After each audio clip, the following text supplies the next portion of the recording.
Over the last 6 years, I've had the privilege of battling in the trenches with these academic warriors behind me. At times, we've been beaten, bombed, and tortured by teachers. We've been held captive at our camp, located at 310 Davis Street in Terre, Pennsylvania, fighting for our scholastic survival every day from September until June, but a brief respite each summer. Now, at the end of our 6th and final tour, we will leave this battlefield. For some of us, this will be the last time we ever set foot in this building.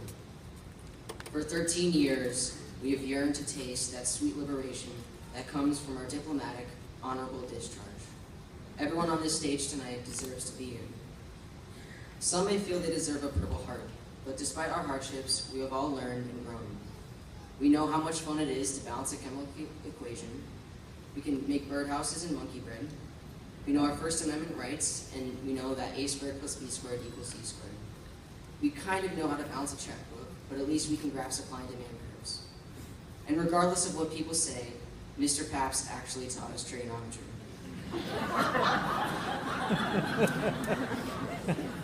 But if you asked my friends, they would say that I'm just a big nerd who reads the calculus textbook in class because I'm bored. But I can't help that I like learning new things.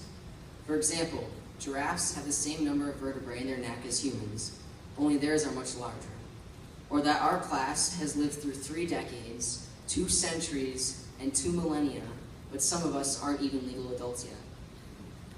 Sometimes I forget a new fact within like 3 hours, but at other times, it'll bounce around in my head for weeks at a time and change the way I think. Earlier in the year, in my creative writing class, Miss O'Shea gave us an article about hearts. From it, we learned that in a lifetime, the human heart beats an average of 2 billion times before it stops beating altogether. Quantifying the number of heartbeats in a lifetime opened my eyes to opening and closing, to beginning and ending, to life and time and death. I think of recent human history and how life expectancy has increased more in the last 150 years than it had in the prior 200,000, and that 2/3 of all human beings who have ever lived to be 65 years old are still on the earth today. We look forward to anniversaries and holidays every year, but every year we pass the exact day that we will die without so much as a second thought, and we will never recognize that moment no matter how many times we pass it. They say time goes by faster as we get older, but that's only partially true. Time is fractional. When we are young, a single year is only 1/4 of our life.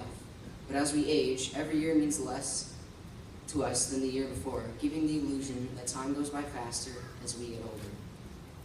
We say a day has 24 hours, but it actually takes 23 hours, 56 minutes, and 4.09 seconds for the Earth to revolve completely around its axis. This discrepancy is so negligible that over a 4-year span, only a single day is added to the month of February to keep everything in balance. But what does it matter to us if a day is actually less than we thought it was? Maybe it's crazy to think that, but whether a day has 24 hours or a few minutes less, only 2 days of our lives will never be complete. The day we were born and the day we will die. And we don't know when our 2 billionth heartbeat will be, if we even get to 2 billion. But time goes by faster with each passing year, so let's not grow complacent. We cannot pretend that we are as good as the person we have the potential to become. Maybe it's just the American condition, or maybe it's a global phenomenon, but we humans seem to think we are invincible. We think we're the best. Fun fact, the average human body contains enough bones to complete an average human skeleton, but the average human brain doesn't always contain enough intelligence, nor the eye enough perception to see ourselves as we really are. We say we are at the top of the food chain, and we are, but we're not as far above all other organisms as we might believe. Think of the mighty honeybee. Our arrogance and superior size have asserted ourselves as more advanced than this small insect, but their honey is the only food product that does not spoil, ever. How many humans can say they leave an impression as lasting as that? Not many, because we're too prideful, and because we underestimate our subordinate species. For example, most breeds of shark can detect 1 part of blood per 100 million parts of water, but most human beings can't even detect another's hurt feelings, especially when we do the damage ourselves. We think that sharks are savage killers, but some are believed to be monogamous. How is it that sharks have learned to keep their honeys from spoiling, but nearly half of all American marriages end prematurely? Optimists have proven that on average, men can read finer print than women, but they can't actually read women. And elephants are the only mammals that cannot jump, but some humans are proficient enough at jumping to conclusions to make up for our elephant friends' perpetual grounding.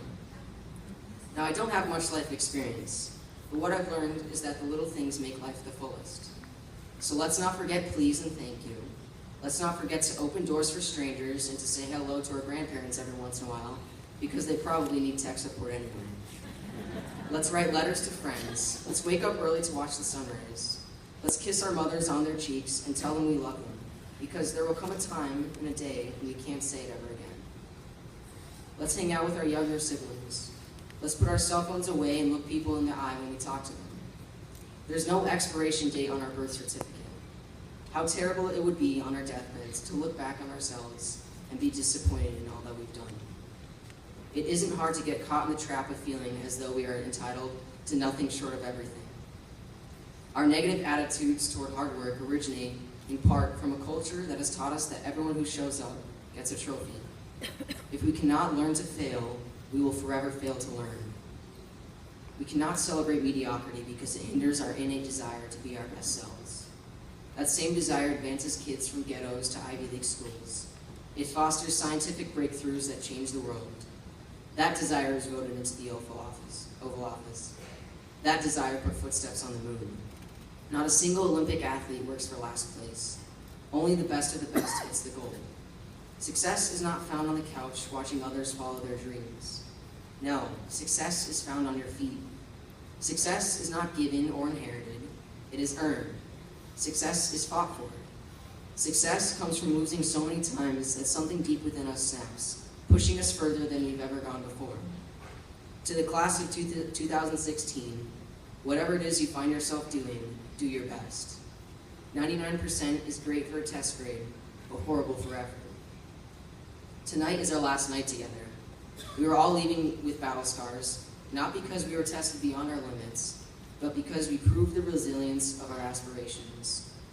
At times, there may have been friendly fire in the hallway, or collateral damage in the principal's office, and some of our assignments were more like coercive interrogation, but like the Vikings of old, we have survived whatever hardships came our way. We are bound inseparably because of our struggles.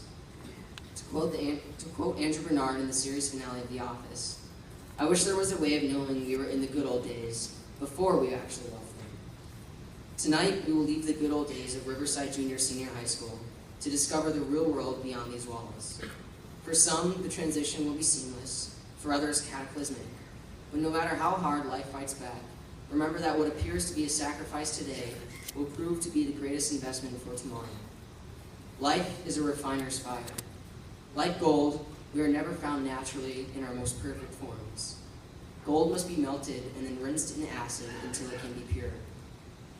High school was hard, but it was a time for us to be melted so that we can improve someday. May college and the real world be our acid wash that will make us better. We need never be afraid of personal improvement because our greatest happiness will come by reaping the rewards of tomorrow from the hard work we've sown today. Class of 2016, let us hope to meet again one day as ornate pieces of gold, proud of our sacrifices, our challenges, and our successes.